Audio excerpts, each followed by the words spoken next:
Fala, geografistas do meu Brasil, e aí, beleza? Galera, agora que eu não posso viajar, que eu não consigo mais viajar mostrando esse Brasil pra vocês, a geografia de todo o Brasil, vamos ter que adaptar então o projeto. Galera, a partir de agora, em casa, eu falo um pouquinho aí sobre sustentabilidade e meio ambiente, tá certo? Agora começa então o Ecogeografista com vocês. E a primeira notícia que eu vou trazer para vocês é sobre o maior buraco da camada de ozônio já formado no hemisfério norte. Ele se formou em março, em menos de um mês ele se fechou.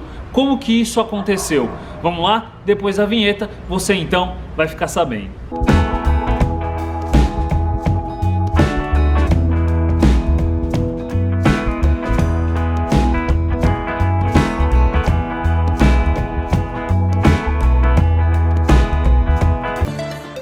Bom, galera, é isso mesmo então que vocês ouviram. O maior buraco na camada de ozônio no hemisfério norte estava formado em março. A Copernicus, que é basicamente a agência de observação da União Europeia, ela conseguiu observar que o buraco na camada de ozônio estava num tamanho nunca visto antes no hemisfério norte, lá no Polo Norte, tá certo? E basicamente em um mês, simplesmente esse buraco desapareceu. Ou seja, o maior buraco da camada de ozônio já formado no hemisfério norte, em um mês estava o quê? Desapareceu, já era. Como que isso aconteceu, galera? O responsável por tudo isso foi um tal de vórtice, um vórtice polar. O que é isso? Esse vórtice polar, ele sempre existiu e sempre esteve ali, tanto no hemisfério sul quanto no hemisfério norte, mais especificamente nos polos. E o que aconteceu, galera? Seguinte, tá? Esse vórtice polar, dessa vez, ele ficou extremamente forte. O que é um vórtice? Basicamente é uma área que se forma um ciclone, tá certo? Uma zona de baixa pressão que se formou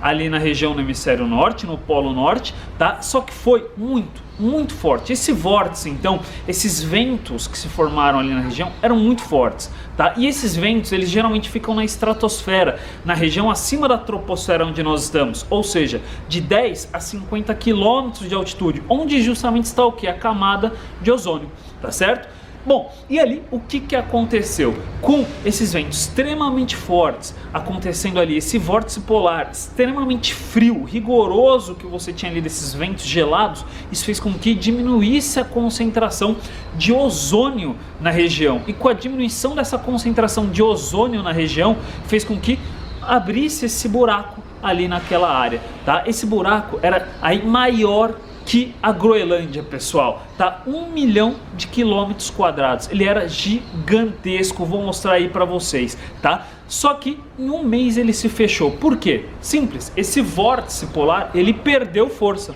tá? Então ele perdendo força, o ozônio voltou a aparecer ali naquela região, ok? E esse fenômeno está ligado inclusive ao frio intenso que aconteceu ano passado nos Estados Unidos e no Canadá. Na verdade, o que aconteceu? Esse vórtice da região, ele perdeu força.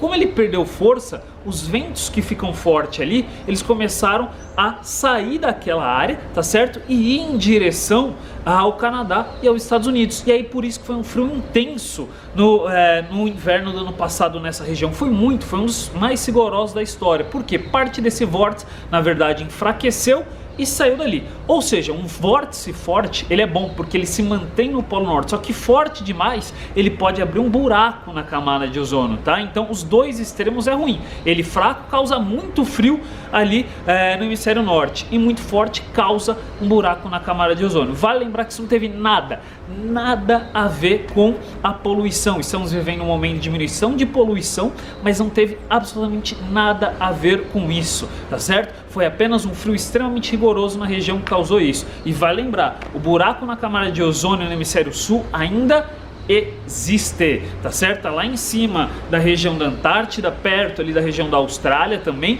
e com isso, então é uma área que sofre demais com buraco na camada de ozônio. Esse buraco na camada de ozônio lá no hemisfério sul foi causado pelos gases, né? CFC, por exemplo, que foi proibido, por exemplo, no final da década de 90.